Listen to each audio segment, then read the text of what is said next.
All right, take a look at this girl's face. How would you describe her face?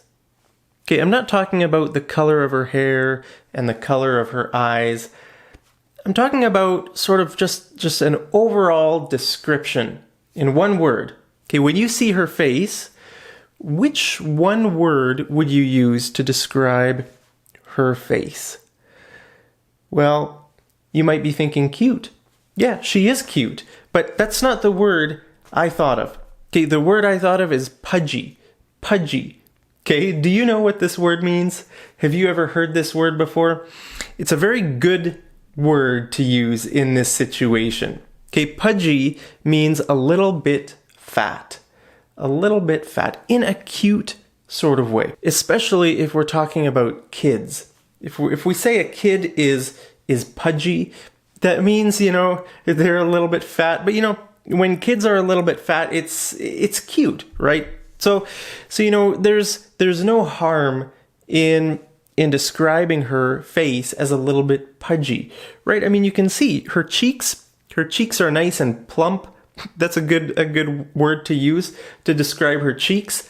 Plump. Okay, she's got a bit extra fat on her cheeks and under her chin here. Okay, so when we're talking about kids, there's really no harm, I don't think, in using the word pudgy. I mean, how old do you think she is? Do you think she is about 12? I don't know. I'm really bad at guessing ages. I would say maybe 10? Maybe 10 to 12? What do you think? How old do you think she is? Okay, I mean, if she was a bit older, maybe it would be a bit more disrespectful to use the word pudgy, but she's just a kid and she's cute, right? So I think it's okay to use the word pudgy. Okay, now usually it's risky to talk about someone's weight, right? When we talk about their appearance, in our culture here in North America, well, not just North America, in other countries as well, it's risky, right? If you say somebody is fat, that could be extremely disrespectful. It could be very offensive and hurtful to someone if you say they're fat.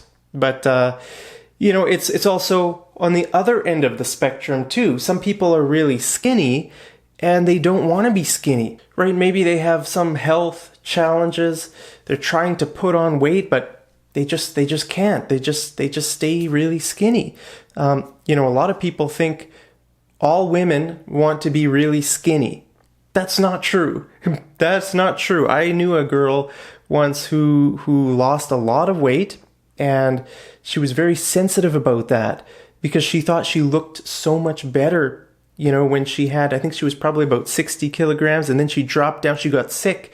She dropped down to about 45, and she thought she was really ugly when she was so skinny. She was trying so hard to gain weight, but she just couldn't. Her health was poor, and so yeah, it's not always that it's okay to tell people they're skinny. Sometimes it's good to tell people they're skinny if they've been working hard to lose weight, right? But sometimes it's also good to tell someone they look a bit fat or a bit pudgy if they're trying to gain weight. Right? So it's usually risky to talk about someone's weight. It's better not to talk about someone's weight unless you know what they're trying to do, right? If you know they're trying to gain weight or lose weight, then you know how to encourage them. Otherwise, it's probably better not to talk about people's weight. Even for kids, if I was talking to her in person in real life, right, I wouldn't say that she looks pudgy. That might be, in her mind, that might equal me calling her fat. And it's not, right? It's a good thing. When kids are look like this, it's a good thing, right? Kids usually get a bit pudgy when they're like 10 to 12, around that age. And then when they hit their teenage years, then they start growing, and very often they lose a lot of that sort of baby fat, right? So another word you can use is the word husky, but husky is more related to a person's general weight. You could say that guy is pretty husky. Husky is sort of a I don't know how to say it, like a more polite way to say that someone is fat. if someone is husky, it still could be disrespectful if you tell someone they're husky. I don't know, but it's less offensive than to say that person is fat. Okay, so husky is more related to a person's weight, and pudgy is more related to a person's, like, the shape of their face. Is it like we can say a pudgy face, but we can't say a husky face. You can't say that person has a husky face. So pudgy is a little bit more specific, and it means like the appearance. Okay, so take a look at this guy. Okay, how would you describe his face? What are some things you notice about his face? Well, when I look at his face, one thing I notice is a square jawline. A square jawline. Okay, this bone here is called your jawbone, right? Your jawbone. And a square jaw means it's sort of shaped like a square. A square sort of got some like hard angles, right? A square has like angles like that, right? It's not like a curved line. So you could describe his jawline as a square jawline, okay? Or you could say a chiseled jawline, chiseled. Okay, that would probably be even better word in this situation. Okay, this kind of tool is called a chisel. A chisel. Okay, people use this kind of tool for like making furniture and other woodworking kind of things, to make like straight lines in wood. Right? You use a chisel to get that nice defined look. Okay, so you could say he has a chiseled jawline. Okay, now what else do you notice about this picture? Take a look at his cheeks, right? You can see his cheeks very clearly, right? These are your cheeks, right? And these bones are called your cheekbones, right? It's like a hard bone right there. That's your cheekbones. Okay, so how would you describe his cheeks? Well, you could say pronounced cheekbones. Pronounced cheekbones. Pronounced means you can notice them pretty easily. They sort of stick out, right? They're pronounced. Or you could say defined cheekbones. Defined cheekbones. Okay, both defined and pronounced sort of mean the same thing. It just means you can notice them more, a bit more clearly. If you have pronounced cheekbones or pronounced or defined jawline, you can notice it more clearly. Okay, so take a look at this guy. What do you think when you see this? I want you to look over here. Look at his hair and look at his forehead here, okay? If you didn't know, this is called your forehead. Maybe I should I think I've made a video about the parts of a face. Do you know the parts of a face? Right? This is your forehead, your eyes, ears, nose, mouth, cheeks, okay? Eyebrows, right? But I want you to take a look at this right here. How would you describe his hair?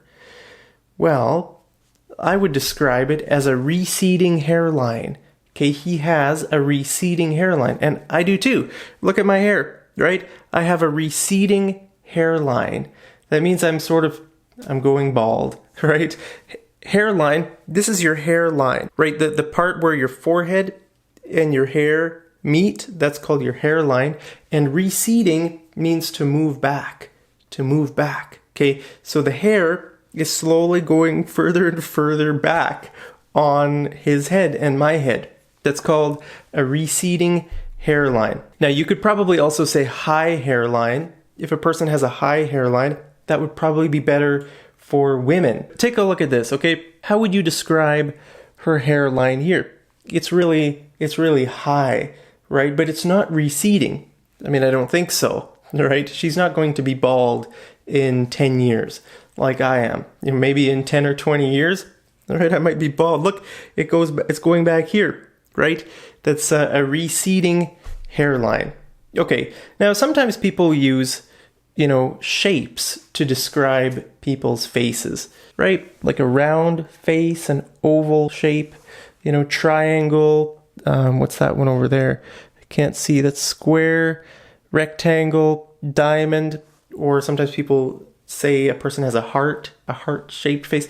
I don't know. So you can use normal shapes in English to describe people's faces too. Some people say that if you have a certain shape of face, it's better to have a certain kind of haircut. Maybe it's better if you have long hair or short hair, depending on the shape of your face. I don't know if that's true or not.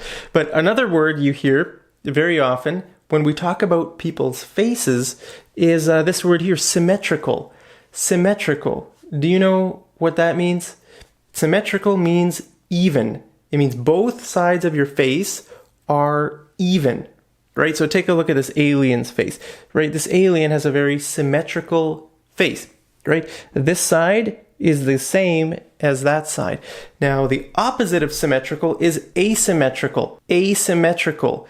Asymmetrical means not even, right? Look at this alien's ear, right? He's got a really big ear here, but a smaller ear there. That means his face is not symmetrical. It's not even, right? Like for me, my face is not symmetrical. This ear, I think this ear is bigger than this ear.